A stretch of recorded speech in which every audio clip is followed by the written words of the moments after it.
Good morning sir. Good morning. Manasa, కిందేం చేస్తున్నావు? కింద పెన్ పడిపోయింది సార్. ఇప్పుడు నిజం చెప్పు. అంటే మీరు వచ్చేలోపు మీ ప్రజెంటేషన్ కొట్టేస్తే వీకెండ్ ట్రీట్ ఇస్తా అన్నాడు. ఆహా, ఎవరు?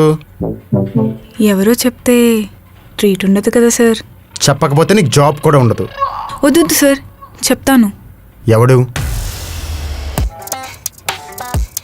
భయ్యా దొరికిపోయిందంటావా? మాన్సర్ నమ్మచ్చురా, దొరికిన నా పేరైతే చెప్పదు. అబ్బో, రే మాస్, భయ్యా చెప్పేసింది భయ్యా, వెళ్ళు.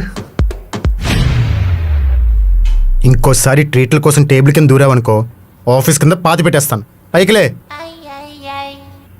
సారీ ఏ సార్. ఏం జరుగుతుంది ఇక్కడ? అదే నేను అడుగుతున్నాను, ఏం జరుగుతుంది ఇక్కడ?